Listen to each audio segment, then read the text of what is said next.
국가정보원이 적폐청산 TF팀을 꾸려서 지난 정부의 정치 개입 사건들을 재조사하기로 했습니다.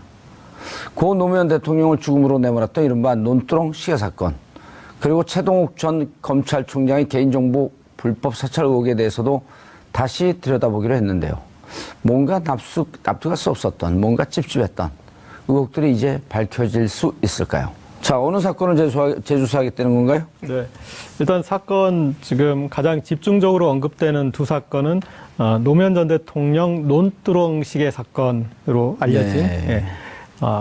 그 당시 이제 이인규 그 수사검사가 국정원이 흘렸다. 어떤 정보를 이 권양숙 여사가 논두렁에다 박연차 전 회장이 받은 이 시계를 버렸다라는 그런 정보를 흘렸다라는 그 내용에 대해서 다시 한번 조사를 하고요. 그리고 최동욱 전 검찰총장의 혼외 아들 정보가 어떤 경위를 거쳐서 유출됐냐. 당시 국정원 송모 직원을 통해서 유출됐는데 그 사건에 대해서 재조사하고 뭐 댓글 사건을 국정원 댓글 사건을 비롯해서 이제 총 12개 사건에 대해서 재조사가 이루어지는데 여기서 좀 주목할 게 전 두 가지가 있다고 생각합니다. 예. 하나는 이런 국정원의 과거사 청산은 계속 매 정부마다 있었습니다. 예. 심지어 박근혜 정부에서도 있었고요. 그래서 국정원의 개선과 개혁을 얘기할 때 노무현 정부 때 가장 과거사 청산을 아주 처절하게 했었는데 그게 개혁으로 이끌어지지 않은 부분을 주목해야 돼서 그래서 이거 개선은 개선인 것이고 개혁, 제도개혁에 대한 부분까지 연결해서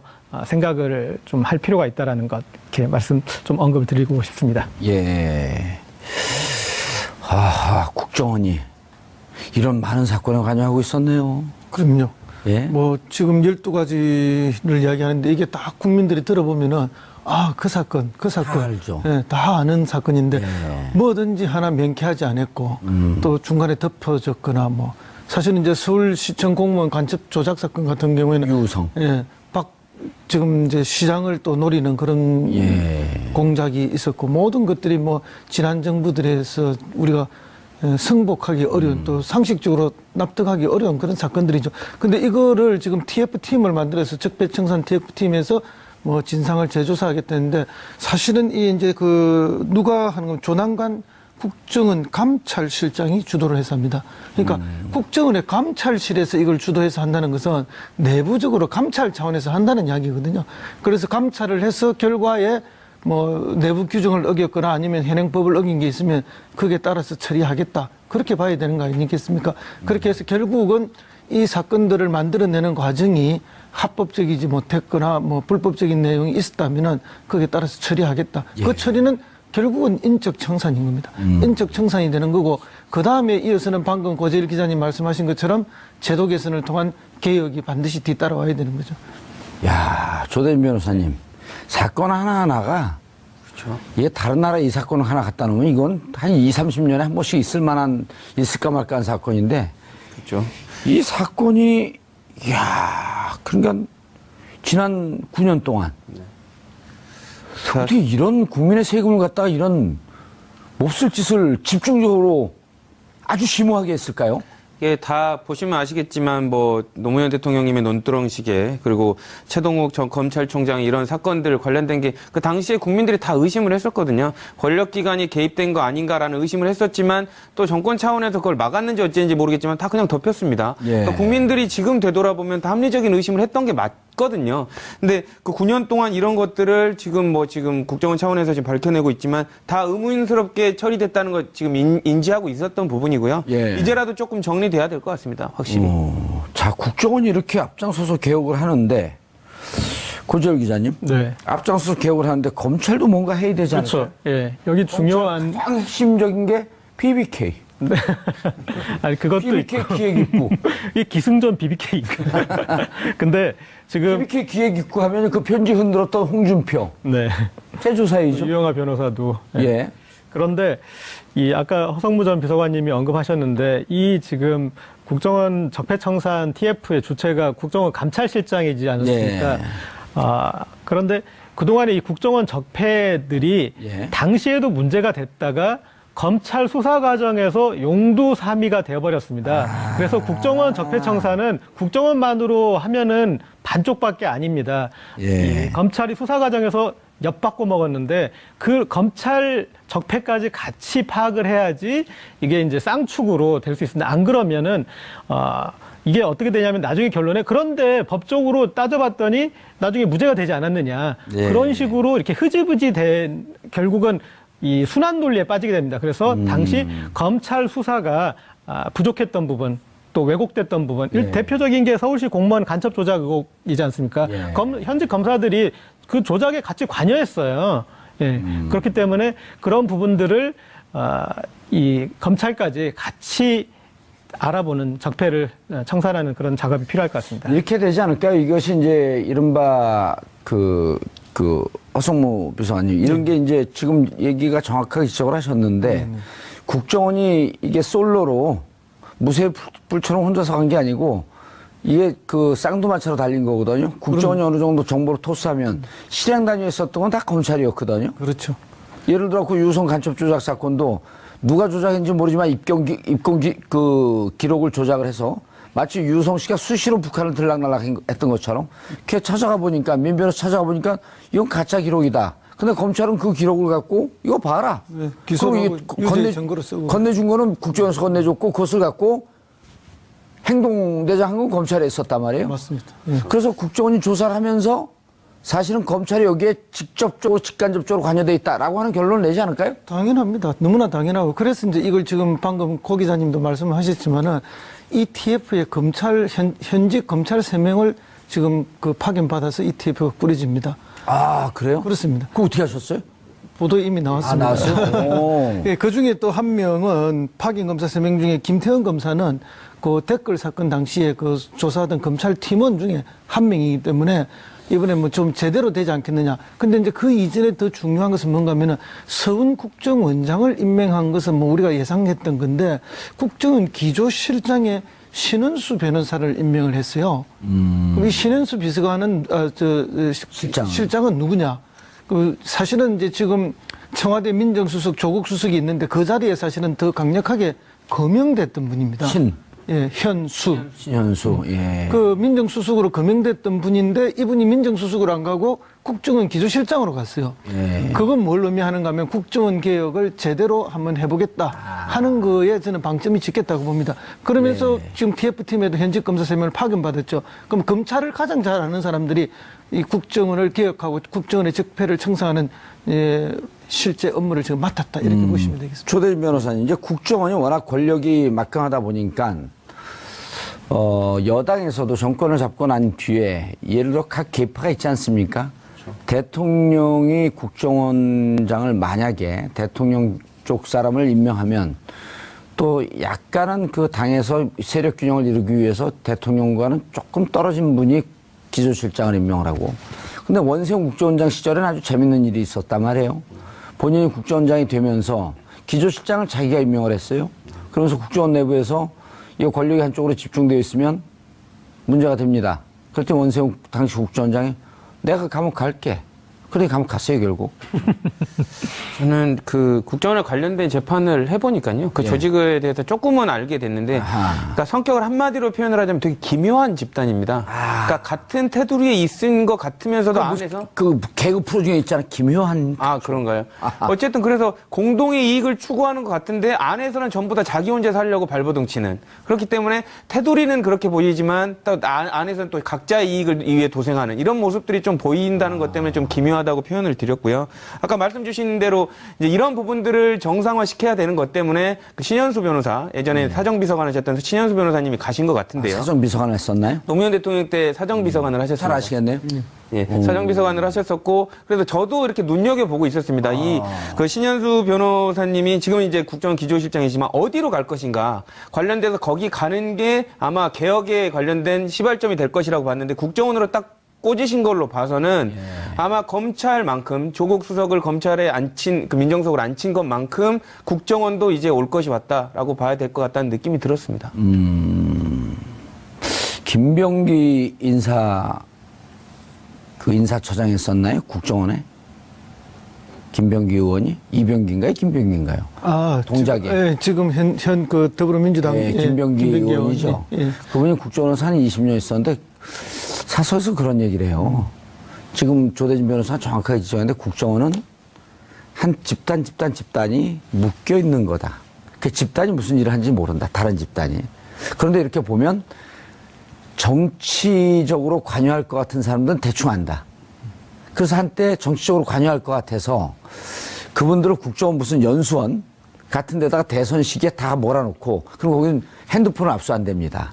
그 관여하지 못하도록 다 거기다 몰아놓을까 하는 정도의 고민을 할 정도로 정치 개입의 욕망은 강하고 그리고 또 그런 성향을 갖고 있는 분들이 꽤 많았다. 이런 얘기를 사석에서 한번 얘기한 적이 있거든요. 그게 뭐 그럴 수밖에 없죠. 이제 이렇게 국정원 이제 본부 내곡동에 있지 않습니까? 예. 그 내부에서도 이제 국내 파트에 있는 분들은 뭐 다 그런 형태로 움직인다고 봐야 되는 게 왠가면은 이게 이 사람들이 정보 수집을 위해서 나가면은 예. 경찰 정보 요원들이 기본적으로 준 정보를 분석하고 수집해서 하긴 하지만 또 각자 정보를 돌리는데 만나는 사람들이 다 정치권이나 경제권 인사들을 만나요.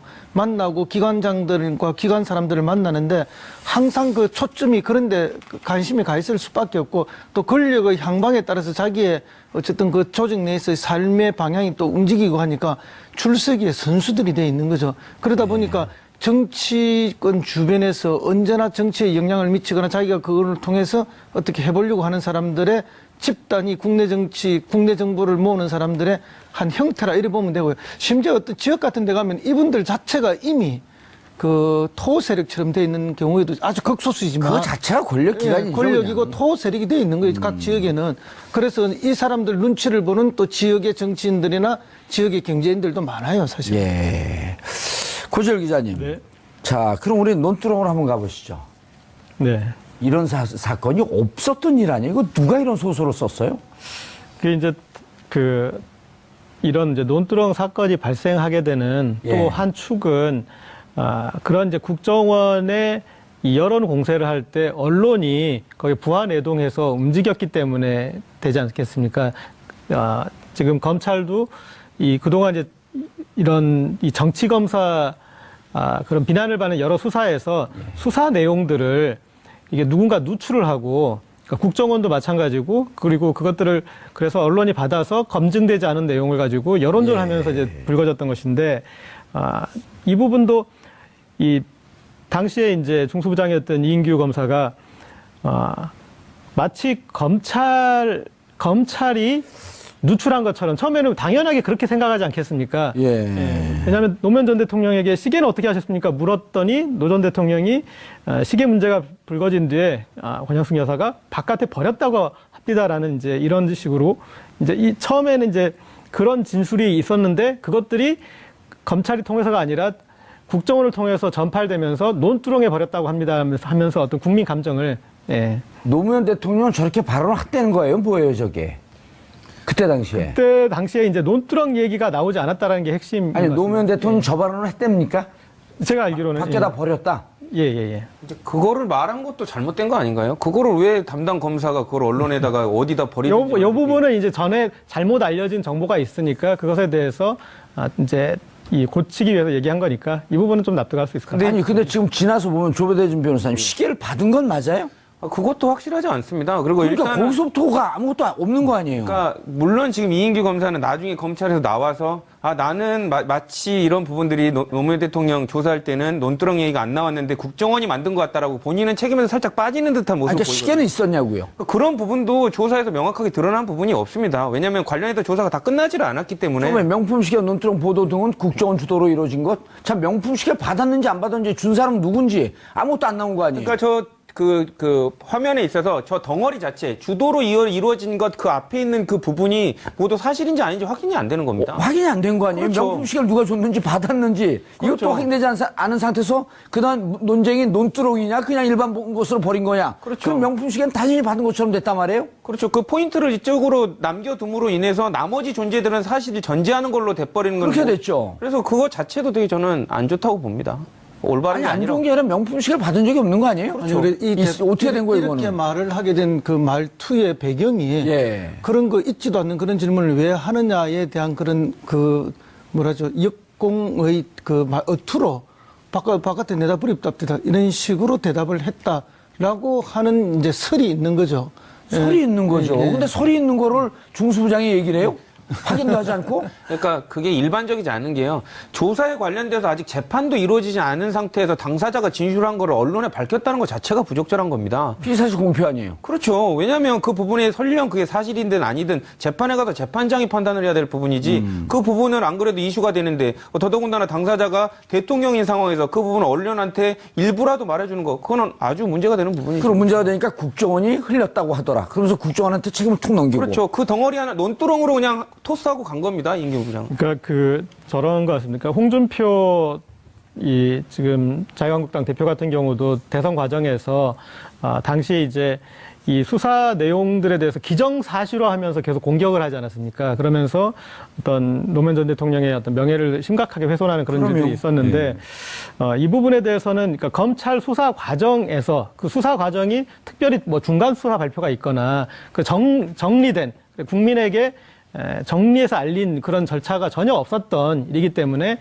거기에 대해서 이 수사하셨던 분들은 이제 수사 내용을 얘기할 수 없는 부분이고 그다음에 그렇기 때문에 그 다른 분들이 이 얘기가 돼서 정리가 되지 않은 부분인데 사실인 것처럼 사실로 이 정리된 것처럼 발언하고 그걸 이제 선거에까지 활용하는 것은 문제가 있죠.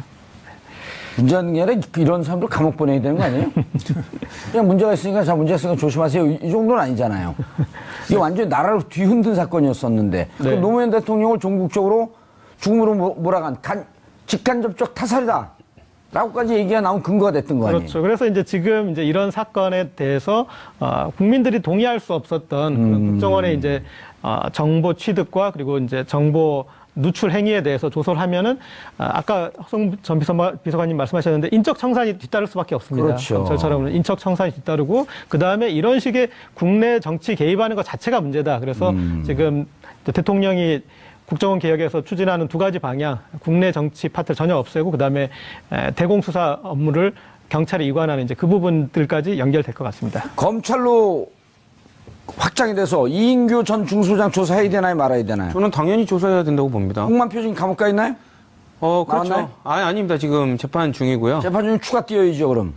그러니까 관련되어 있으면 어쨌든 저는 찝찝하다고 생각하는 부분이 이인규 부장이 뭐 당연히 억울할 수도 있죠. 자기가 수사 총책임자였는데 이런 정도 얘기도 못하냐라고 항변할 수도 있습니다. 예. 근데 제가 아까 말씀드렸다시피 중요한 부분이 피해자가 당시 대통령이었고 대통령에 관련된 부분을 전직 대통령이었죠. 예, 전직 대통령이었고 관련된 부분이 충분히 사람들이 너무나도 궁금증을 가질 수 있는 상태에서 본인이 말을 하면 이슈가 된다는 거 당연히 알 수 있는 부분이거든요. 무엇보다도 저는 좀 화가 나는 게 지금 이제 와서 화가 나는 게 돌아가시지 않았습니까, 대통령이. 예. 이 일 때문에. 그러면 관련해서 본인이 어디서 이런 얘기를 들었는지 수사관이 부르지 않더라도 가서 자기가 얘기해야죠. 나는 어디서 이런 얘기를 듣고 내가 알고 있었던 부분은 이 정도고 국정원에서 뭐 예를 들면 들은 부분은 이 정도고 이런 부분들을 명확히 가려줄 필요가 있다고 봅니다, 저는. 조대진 변호사님, 팩트체크.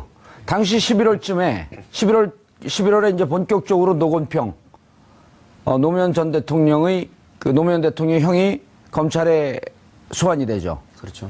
그리고 그때 소환이 될 때 이제 한가래 소문이 최재경 중수부장이 이것은 설사 이런 돈 문제가 있다고 할지라도 퇴임 이후의 문제이기 때문에 뇌물로 기소하거나 할 수가 없습니다.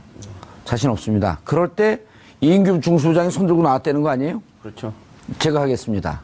그리고 이인규 중수부장의 수사 기법은 가족까지 탈탈 터는 그리고 그 라인을 잡기로 홍만표, 우병우까지. 그렇죠. 그래서 이제 3인방 아니에요? 네. 노무현 대통령을 죽음으로 몰아넣은 3인방. 이분들 이분들이, 죄송합니다.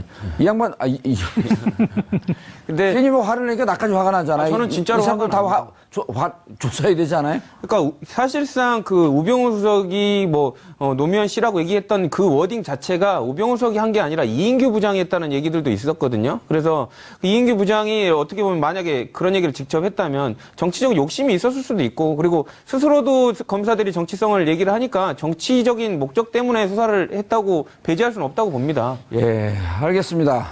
허성무 비서관님. 네네. 혼외자, 최동욱 혼외자로 넘어가죠. 그렇죠.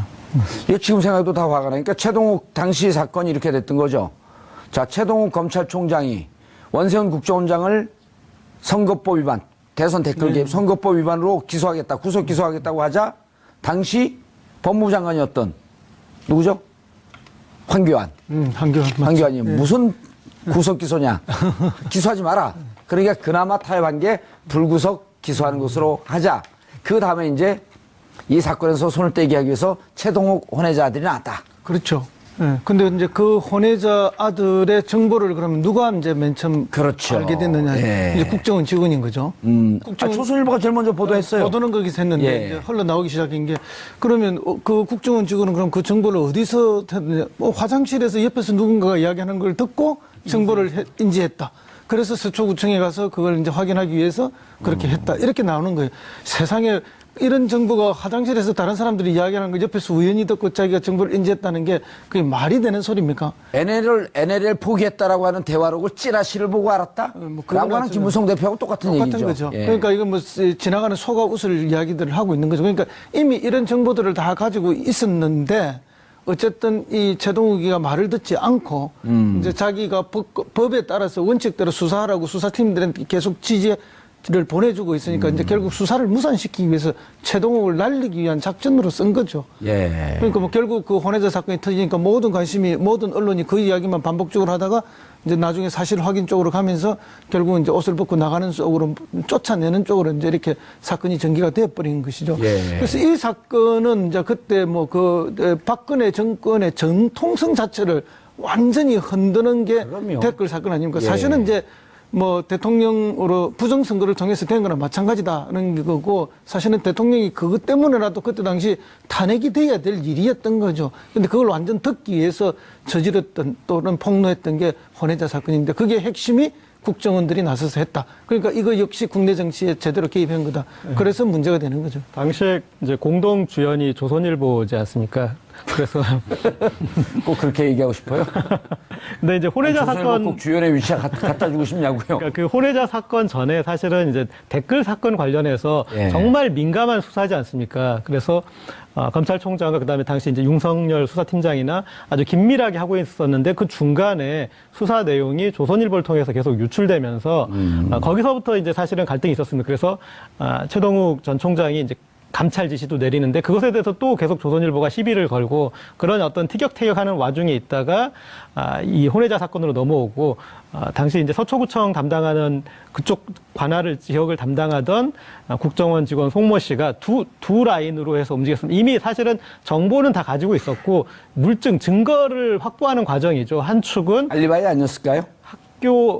거기에 이제 확실한 어떤 그런 이제 그거를 떼기 위해서 왜냐하면 최동욱 검찰총장의 주민번호를 넣고 요즘은 정보를 검색하는 게 주민번호를 넣고 실질적으로 이 사람의 정보를 들여다보는 순간 로그 기록이 남거든요. 그럼 누가 기록을 받는지 알죠. 예. 그러니까 그건 분명히 국정원 내부에서 했을 가능성이 높고 그걸 덮기 위해서 서초구청을 알리바이를 맞추기 위해서 갔을 가능성이 더 높은 거죠. 그 보면은 투 트랙으로 가지 않습니까? 예. 하나는 이제 교육지원청 통해서 그 학교로 학교 들어갔고. 가가지고 예. 학교장에게 얘기해서 또 학교장이 담임 교사한테 얘기해서 그 부분에 이제 담임 교사가 완벽하게 협조해주는 않지만 일단 최동욱 이름을 이제 확인하는 그 과정으로 가고 그 다음에 또 하나 이제 이 서초구청 통해서 또 이렇게 정보를 얻었는데 아까 또 말씀하셨던 이 상식적으로 납득이 안 가는 화장실에서 주워들었다라는 이제 그런 부분들은 법정에서도 사실은 이제 재판장도 뭐 그걸 가지고 우리가 받아들일 수는 없다. 그래서 이제 어떤 그 인정 과정을 거쳤는데 이런 식으로 그 갔던 것에 대해서 지금 좀 다시 따진다면은 저는 그때 이 검찰 그리고 이 언론 이 세 축까지 다 들여다볼 필요가 있습니다. 그리고 지금 똑같은 패턴인데 그냥 개인 일탈로 보는 거였어요. 당시에 그 수사 이제 마지막으로 재판이 진행되는 과정은 그냥 그 직원이 궁금해서 해본 거예요. 범행 동기도 그러니까 그런데 이것은 현직 검찰총장을 노린 정치 공작이고 거기서 이제 윗선까지 가보는 수사가 이번에 이제 나타나겠죠. 자, 조대진 변호사님 이런 거잖아요. 국정원 직원이 이제 문제가 되는 게 우리가 이번에 국민의당 사태도 보게 되면 비기닝 시작점이 도대체 어디냐 이런 거거든요. 근데 보면은 이번에도 이유미도 그냥 누가 조작을 협의한 과정은 다 빠져 있단 말이에요. 이것도 국정원 직원이 이 정도 정보를 알았을 거면 그 전에 이미 사찰을 통해서 상당히 많은 정보를 갖고 있었고 국정원의 일반 공직자란 민간인데 사찰이 일상화되어 있었다. 여기까지 가 있을 수 있는 거 아니에요? 그렇죠. 일단은 범죄에 관련돼서 밝힐 부분은 누가 했냐도 중요하지만 그걸 왜 했냐가 더 중요하거든요. 그럼 언제부터? 그렇죠. 근데 그런 부분에 있어서 범죄 사실이 있는 건 맞는데 했으니까 너만 잘못이야. 그리고 나머지 배경들을 다 지워버리려는 거. 이거 자체가 좀 옳지 않고요. 그 오히려 더 큰 거. 이 문제가 이 사람을 통해서 이루어졌던 실행이 된 이유는 그 배경이 더 중요한 거 아닙니까? 지금 뭐 관련돼서 그 배경 관련된 부분을 다 확인을 하려면 조직 자체에 관련된 생리라든지 이런 부분을 들여다보기 위해서 지금 관련된 부분을 지금 그 재조사하는 걸로 보이고요. 그것이 나와야지 아마 이제 그 배우 전체적으로 어떻게 돌아가기 위해서 공작을 했고 민간인 사찰을 조직적으로 했는지도 밝혀질 것 같습니다. 예, 국정원 직원이 1심, 2심에서 다 유죄거든요. 그렇죠. 그럼 그 윗선은 누구냐를 밝혀야 될 거 아니에요. 누가 지시했냐. 어떻게 그렇죠. 국정원 일개 직원이고 개인 일탈로 최동욱 그렇게 궁금해요? 그러니까 재판장도 판결문에서 그걸 궁금해했습니다. 분명히 누군가 있는 것 같다라고. 근데 기소가 안 되지 않았습니까? 그러니까 예. 재판부가 판결문에서 이거는 분명히 혼자 살 일이 아닌데라고 판결문에 심어줬지만 그러니까 검찰 찔리라 이겁니다. 왜 이거는 분명히 누가 있어 보이는데 기소를 하지 않았니?라고 하지만 기소를 안 했으니까 내가 판단을 못 해주겠다. 다만 누가 있는 것 같다. 재판부가 이미 판단을 한 거죠. 그리고 큰 그림 하나를 좀 봐줘야 될 것 같습니다. 예. 그러니까 이게 민간인 사찰 문제하고 또 다른 문제지 않습니까? 검찰총장을 아까 말씀하셨듯이 사찰을 통해서 이미 정보를 가지고 있고 마지막 물증만 만들어내는 그런 과정이었고 그리고 대법원장 사찰에 대해서도 드러나지 않았습니까? 국정원 직원이 했던 것들이. 예. 그리고 반대편에 있는 정치적 입장의 반대편에 서울시장 관련해서 사찰이 아니라 제압 문건입니다. 제압해버리자. 예. 그러니까 이런 사찰했던 이유도 다른 이유가 아니라 그러니까 정무수석실이나 그런 게 아니잖아요. 고위공직자 이렇게 비리 그런 거를 비위를 보는 게 아니라 대통령이 시켰을 때 이 검찰총장이나 대법원장이 말을 안 들을 수 있으니 약점을 잡아놓자. 그런 차원에서 이루어진 사찰이라는 걸 주목해야 될 필요가 있을 것 같습니다. 양승태 등산하는 것까지 생각했잖아요. 결국 이번에 그 안경환 전 법무부 장관 내정자가 탈락하게 되는 과정에 그 대학 시절에. 뭐 그런 게 있지 않습니까? 예, 그럼 사실혼관계 있었던. 그것도 누군가 이미 정보를 다 갖고 있다가 지금 한 거죠. 기무사가 예. 그것도 조사 들어갔잖아요. 뭐 그렇기 때문에 야, 이건 그런데- 이제 그만큼 사찰이 일상화되어 있었다. 또 유력한 인사들에 대해서는 다 정보를 쥐고 있다 이렇게 봐야 되는 거죠. 허성무 전 비서관님, 예. 세 분들이요, 이 문제에 대해서 이 사건이 나오고 재수사하겠다 그러니까 세 분이 오늘 다 생일 잔치 맞이하시는 거예요. 근데 대한민국이 한 단계 더 나아지기 위해서는 반드시 이거 적폐청산 한번 하고 가야 됩니다. 저는 이 그래야 얘기를 미래가 있는 하면서 거죠. 가슴이 뭉클한 게 이런 것을 정상으로 돌려놓으려고 그 겨울 내내 그렇죠. 촛불을 들고 고생을 한 그 보람이 이제 나오는 거 아닌가 하는 생각이 들더라고요. 그리고 이제 문재인 대통령이 이제 역대 뭐 우리가 이제 세 번째 민주정부, 3기 민주정부라고 하는데 두 분의 민주정부를 거치면서 우리도 학습 효과가 있는 거죠. 그러니까 이번에는 제대로 개혁하고 제대로 정착시켜 가겠다. 그걸 하기 위해서는 이번 단계에 뭘 해야 되겠다는 걸 이제 근데 김대중 대통령 때도는 뭐 정치 보복하지 않겠다 이런 큰 그 슬로건을 가지고 보복 없는 이런 사회를 만들겠다 해서 굉장히 포용적이고 관용적으로 갔던 게 사실이거든요. 그 결과 뭐 노벨 평화상도 받으셨지만 그러나 그것 때문에 사실은 일부 이렇게 악한 세력들이 끊임없이 기회를 노리고 있는 것이고 반복적으로 했다고 저는 봅니다. 근데 노무현 대통령 때도 뭐 약간의 청산을 하기 위한 노력들은 했지만 실제로는 그 제도 개선으로 완벽하게 이어지지 못했기 때문에 다시 그런 역습이 있었던 거고 이번에는 한번 제대로 할 필요가 있다 그렇게 봅니다. 예, 알겠습니다. 국정원이 적폐청산 TF를 만들었습니다. 김대중 대통령은 정치 보복은 없다고 했지만 아우슈비츠 수용소에서 살아남은 프랑스 철학자 장 아메리는 이렇게 얘기합니다.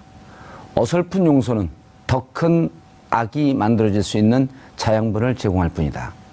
정치적 보복은 옳지 않지만 과거에 정치 권력을 이용해서 국민을 억압하고 비정상을 일상화시켰던 그 세력에 대한 단죄는 필요하다고 생각합니다.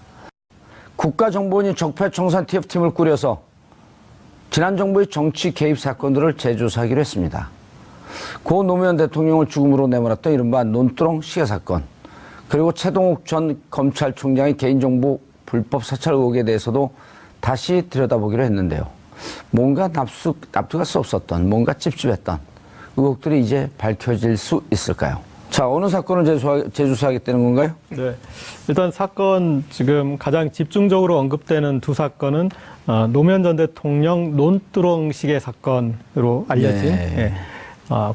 그 당시 이제 이인규 그 수사검사가 국정원이 흘렸다. 어떤 정보를 이 권양숙 여사가 논두렁에다 박연차 전 회장이 받은 이 시계를 버렸다라는 그런 정보를 흘렸다라는 그 내용에 대해서 다시 한번 조사를 하고요. 그리고 최동욱 전 검찰총장의 혼외 아들 정보가 어떤 경위를 거쳐서 유출됐느냐. 당시 국정원 송모 직원을 통해서 유출됐는데 그 사건에 대해서 재조사하고 뭐 댓글 사건을 국정원 댓글 사건을 비롯해서 이제 총 12개 사건에 대해서 재조사가 이루어지는데 여기서 좀 주목할 게 전 두 가지가 있다고 생각합니다. 예. 하나는 이런 국정원의 과거사 청사는 계속 매 정부마다 있었습니다. 예. 심지어 박근혜 정부에서도 있었고요. 그래서 국정원의 개선과 개혁을 얘기할 때 노무현 정부 때 가장 과거사 청산을 아주 처절하게 했었는데 그게 개혁으로 이끌어지지 않은 부분을 주목해야 돼서 그래서 이거 개선은 개선인 것이고 개혁, 제도개혁에 대한 부분까지 연결해서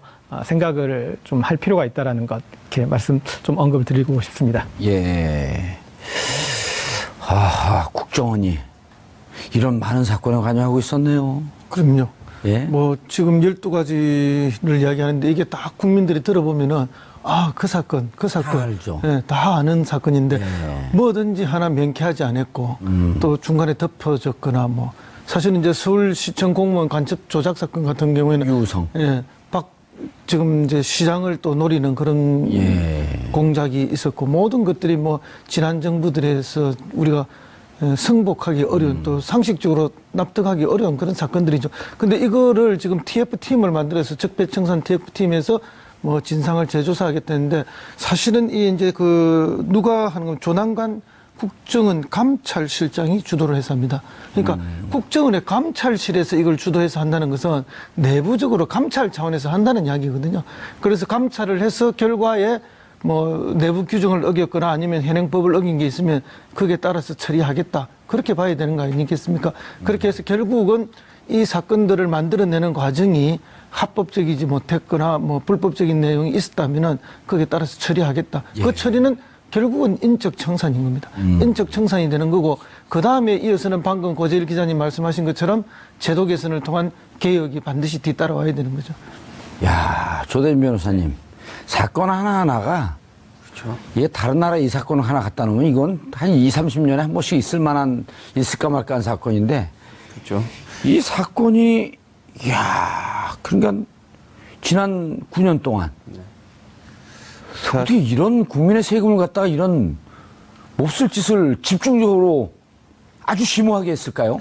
이게 다 보시면 아시겠지만 뭐 노무현 대통령님의 논두렁 시계 그리고 최동욱 전 검찰총장 이런 사건들 관련된 게 그 당시에 국민들이 다 의심을 했었거든요. 권력기관이 개입된 거 아닌가라는 의심을 했었지만 또 정권 차원에서 그걸 막았는지 어찌인지 모르겠지만 다 그냥 덮였습니다. 그러니까 국민들이 지금 되돌아보면 다 합리적인 의심을 했던 게 맞거든요. 근데 그 9년 동안 이런 것들을 지금 국정원 차원에서 지금 밝혀내고 있지만 다 의문스럽게 처리됐다는 걸 지금 인지하고 있었던 부분이고요. 이제라도 조금 정리돼야 될 것 같습니다. 확실히.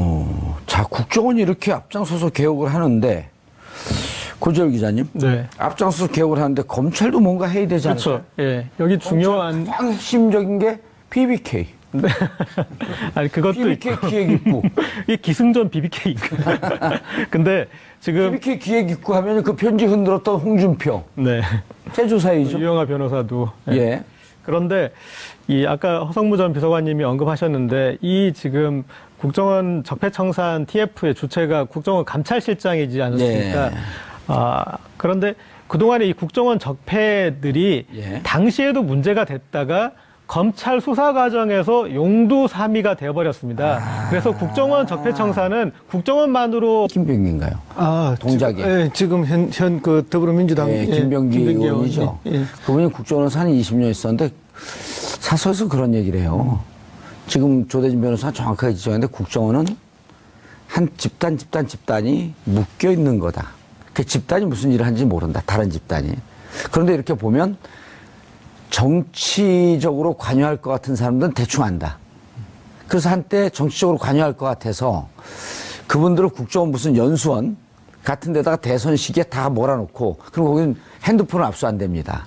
그 관여하지 못하도록 다 거기다 몰아놓을까 하는 정도의 고민을 할 정도로 정치 개입의 욕망은 강하고 그리고 또 그런 성향을 갖고 있는 분들이 꽤 많았다. 이런 얘기를 사석에서 한번 얘기한 적이 있거든요. 그게 뭐 그럴 수밖에 없죠. 이제 이렇게 국정원 이제 본부 내곡동에 있지 않습니까? 예. 그 내부에서도 이제 국내 파트에 있는 분들은 뭐 다 그런 형태로 움직인다고 봐야 되는 게 왠가면은 이게 이 사람들이 정보 수집을 위해서 나가면은 예. 경찰 정보 요원들이 기본적으로 준 정보를 분석하고 수집해서 하긴 하지만 또 각자 정보를 돌리는데 만나는 사람들이 다 정치권이나 경제권 인사들을 만나요.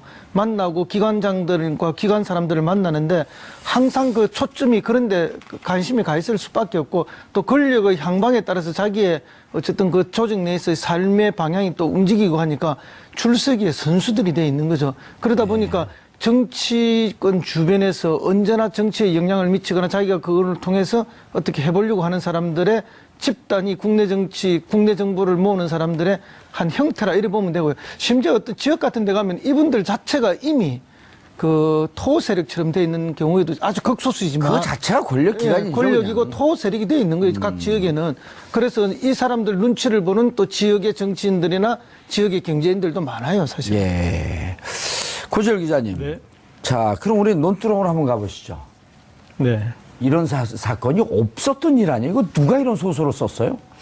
그 이제 이런 이제 논두렁 사건이 발생하게 되는 예. 또 한 축은 그런 이제 국정원의 이 여론 공세를 할 때 언론이 거기 부안해동해서 움직였기 때문에 되지 않겠습니까? 지금 검찰도 이 그동안 이제 예, 현수. 신현수. 예. 그 민정수석으로 거명됐던 분인데 이분이 민정수석으로 안 가고 국정원 기조실장으로 갔어요. 예. 그건 뭘 의미하는가 하면 국정원 개혁을 제대로 한번 해보겠다 하는 거에 저는 방점이 찍겠다고 봅니다. 그러면서 지금 TF팀에도 현직 검사 3명을 파견받았죠. 그럼 검찰을 가장 잘 아는 사람들이 이 국정원을 개혁하고 국정원의 적폐를 청산하는 실제 업무를 지금 맡았다 이렇게 보시면 되겠습니다. 조대진 변호사님, 이제 국정원이 워낙 권력이 막강하다 보니까 여당에서도 정권을 잡고 난 뒤에 예를 들어 각 계파가 있지 않습니까? 대통령이 국정원장을 만약에 대통령 쪽 사람을 임명하면 또 약간은 그 당에서 세력 균형을 이루기 위해서 대통령과는 조금 떨어진 분이 기조실장을 임명을 하고, 근데 원세훈 국정원장 시절에는 아주 재밌는 일이 있었단 말이에요. 본인이 국정원장이 되면서 기조실장을 자기가 임명을 했어요. 그러면서 국정원 내부에서 이 권력이 한쪽으로 집중되어 있으면 문제가 됩니다. 그럴 때 원세훈 당시 국정원장이 내가 감옥 갈게. 그래 감옥 갔어요 결국. 저는 그 국정원에 관련된 재판을 해보니까요. 그 예. 조직에 대해서 조금은 알게 됐는데, 아하. 그러니까 성격을 한마디로 표현을 하자면 되게 기묘한 집단입니다. 그러니까 같은 테두리에 있은 것 같으면서도 안에서 그 개그 프로 중에 있잖아 기묘한. 그런가요? 어쨌든 그래서 공동의 이익을 추구하는 것 같은데 안에서는 전부 다 자기 혼자 살려고 발버둥치는, 그렇기 때문에 테두리는 그렇게 보이지만 또 안에서는 또 각자의 이익을 위해 도생하는 이런 모습들이 좀 보인다는 것 때문에 좀 기묘하다고 표현을 드렸고요. 아까 말씀 주신 대로 이제 이런 부분들을 정상화시켜야 되는 것 때문에 그 신현수 변호사, 예전에 사정비서관을 하셨던 신현수 변호사님이 가신 것 같은데요. 사정비서관을 했었나요? 노무현 대통령 때 사정비서관을 하셨습니다. 잘 아시겠네요. 예, 사정비서관을 하셨었고, 그래서 저도 이렇게 눈여겨보고 있었습니다.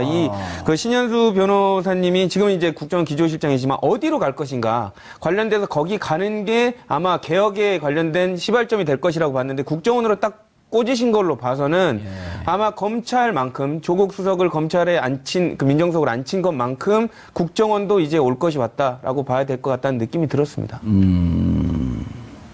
김병기 인사처장 했었나요? 국정원에? 김병기 의원이? 이병기인가요? 또 하면은 반쪽밖에 아닙니다. 예. 이 검찰이 수사 과정에서 엿바꿔 먹었는데 그 검찰 적폐까지 같이 파악을 해야지 이게 이제 쌍축으로 될 수 있습니다. 안 그러면은 이게 어떻게 되냐면 나중에 결론에 그런데 법적으로 따져봤더니 나중에 무죄가 되지 않았느냐. 예. 그런 식으로 이렇게 흐지부지 된 결국은 이 순환 논리에 빠지게 됩니다. 그래서 당시 검찰 수사가 부족했던 부분, 또 왜곡됐던 부분, 대표적인 게 서울시 공무원 간첩 조작 의혹이지 않습니까? 예. 현직 검사들이 그 조작에 같이 관여했어요. 예. 그렇기 때문에 그런 부분들을 이 검찰까지 같이 알아보는 적폐를 청산하는 그런 작업이 필요할 것 같습니다. 이렇게 되지 않을까요? 이것이 이제 이른바 허성무 비서관님 이런 게 이제 지금 얘기가 정확하게 지적을 하셨는데 국정원이 이게 솔로로 무쇠불처럼 혼자서 간 게 아니고 이게 그 쌍두마차로 달린 거거든요. 국정원이 어느 정도 정보를 토스하면 실행 단위에 있었던 건 다 검찰이었거든요. 그렇죠.